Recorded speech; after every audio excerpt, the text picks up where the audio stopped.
Mon très cher Jean-Laurent, mes très chers auditeurs, il fallait bien... Alors nous, on peut crever. Non, auditeur. Ah, auditeur.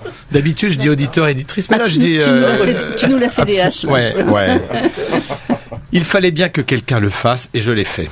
Je me suis sacrifié au risque de lancer contre ma personne une fatwa de la part des francs-maçons soucieuses de se venger de ce que je vais dire, et des francs-maçons désireux de faire taire la voix qui va avouer que tous ce que tous pensent et ce qu'aucun n'ose dire. Des femmes en franc-maçonnerie. Non mais franchement, et pourquoi pas des femmes footballeurs et des hommes danseuses étoiles? Non mais franchement, ça ressemble à quoi ces femmes se prenant pour des tailleurs de pierre du Moyen-Âge? Non mais moi je voudrais les voir, moi, actionner des outils aussi lourds qu'elles, diriger des ouvriers et pire encore, tracer des plans. Non mais construire des cathédrales, allons, soyez sérieux mesdames, soyez sérieux. Si vous aviez ces qualités, vous les auriez montrées depuis le début, n'est-ce pas? Alors que venez-vous faire en franc-maçonnerie?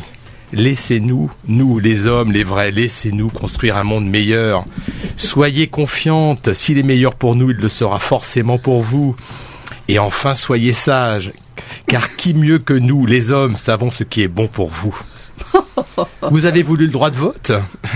Nous vous l'avons donné. Vous avez voulu maîtriser votre fécondité et votre corps. Nous vous avons concédé des lois sur la contraception et le recours à l'IVG. Vous vouliez travailler, vous travaillez. Vous vouliez votre indépendance, vous l'avez. Vous vouliez vivre votre corps, être à la fois belle et active, séductrice et militante, amoureuse et travailleuse, mère et amante. Vous avez tout eu. Alors de grâce, laissez-nous le seul bastion dans lequel notre masculinité peut encore s'affirmer. Laissez-nous maçonner tranquille entre mecs, à l'abri des jeux subtils de la séduction dans lesquels vous nous attirez. Laissez-nous tranquilles. Vous n'auriez jamais dû entrer en franc-maçonnerie. Même pas en rêve, les francs-maçons du 18e imaginaient que des femmes allaient pouvoir être initiées. Après tout, l'initiation, à quoi bon pour les femmes? Elles portent la vie, elles la donnent, elles la nourrissent. Pourquoi auraient-elles besoin d'une initiation spirituelle, elles qui sont la matrice même de l'initiation naturelle, la fabrique même de la vie? Quoi de plus beau qu'une mère qui donne la vie? Vous n'auriez jamais dû entrer en franc-maçonnerie. Si encore vous étiez inspiré par un métier féminin au lieu d'essayer de nous singer, franchement, tailleur de pierre, c'est pas sérieux. Les femmes ont d'autres talents que celui qui consiste à vouloir bâtir. Les femmes ne sont pas des bâtisseuses. Regardez dans l'histoire, c'est éclatant. Aux hommes, les pierres, le bois, l'acier. Aux femmes, le fil, la laine, le tissu. Les hommes chassent et guerroient. Les femmes restent à la maison, élèvent leurs enfants et entretiennent le foyer. Tu oublies, elles font la cuisine. Aussi. Elles font la cueillette. Mal. Mais au lieu d'essayer de nous copier de façon souvent malhabile, n'auriez-vous pas mieux fait de vous construire votre propre tradition maçonnique à partir des métiers féminins? Je suis sûr qu'en cherchant bien, on pourrait trouver des rituels de corporation de métiers féminins presque aussi bien ficelés que ceux des métiers masculins. Tenez, les tricoteuses, voilà une corporation féminine. Les brodeuses, les tisseuses, les patchworkeuses, tous ces gestes du fil et de l'aiguille. Point de pierre à tailler, point de ciseaux, point de maillet, point de fil à plomb, mais du tissu à découper et assembler, des pelotes à tricoter, des fils à broder. Du métier, oui, mais du métier à tisser.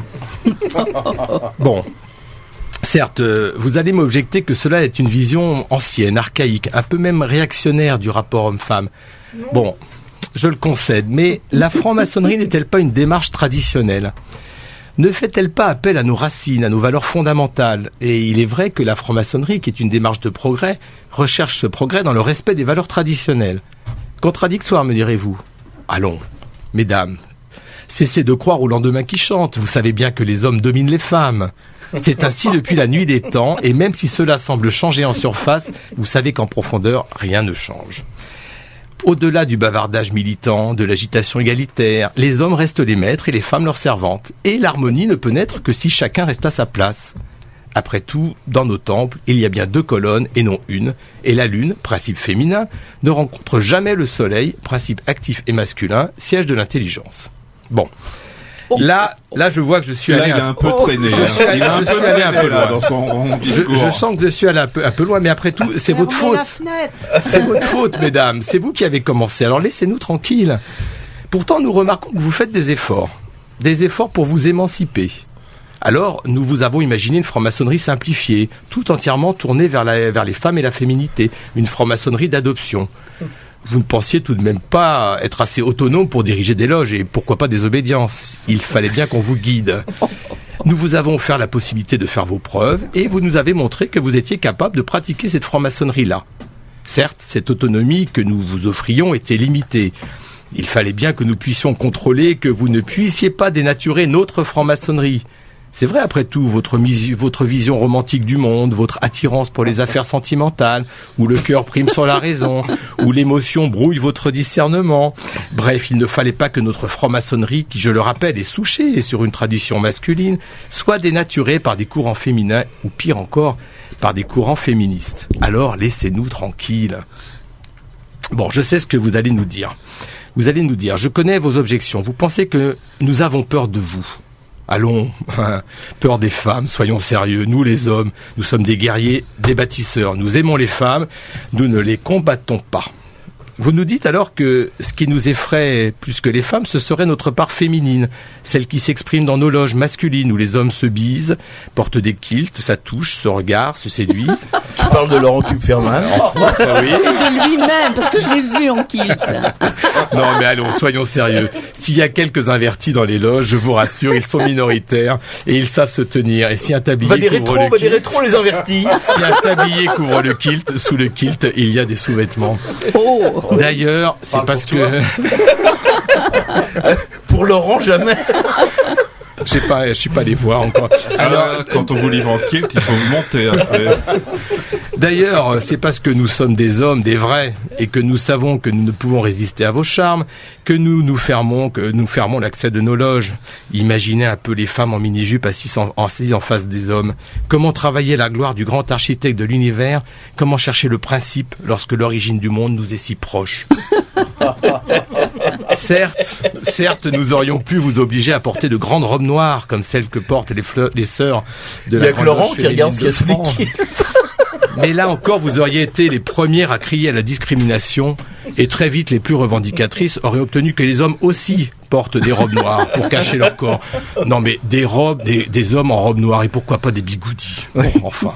Bon, Pourquoi pas pourtant, des curés? en plus. Pourtant, pour avoir assisté à quelques réunions en loge féminine, nous devons vous accorder que vous travaillez très bien pour des femmes. C'est bien de nous donner des notes, tiens. Vous avez su adopter les qualités masculines nécessaires aux bons maçons. Mais alors, pourquoi féminiser ainsi les termes de la franc-maçonnerie? Cela frise franchement le ridicule. Compagnonne, maîtresse, surveillante. Vous avez tout féminisé. Tout ou presque, puisque vous n'êtes pas torse nu lors des initiations. Ah, Malheureusement. ce torse nu féminin, objet de tous les fantasmes, des fantasmes de tous les jeunes francs-maçons, vrai. visiteurs soucieux de voir si vous en avez des seins, pas des couilles, hein, des seins. Et si vous n'avez pas profité pour en couper un, pour pouvoir ajuster vos baudriers, comme jadis les Amazones se coupaient un sein pour mieux tirer à l'arc. Voilà, j'en ai fini de cette chronique. J'aurais pu encore noircir des pages et des pages tant j'en ai entendu sur ce sujet. Marie-Françoise me pardonnera et me dira ensuite si j'ai été si caricatural que ça. Et puis vous savez, moi, je m'en fous un peu de tout ça. Je travaille dans une obédience masculine, alors les femmes. Hein. Merci. Philippe, c'est une belle collection de toutes les conneries qu'on peut entendre régulièrement. Oui, Et alors, il a beaucoup travaillé. Ça se voit, il a beaucoup travaillé. il a fallu qu'il traîne un peu sur les parvis pour écouter ce qui se disait, quoi. C'est tout. Absolument.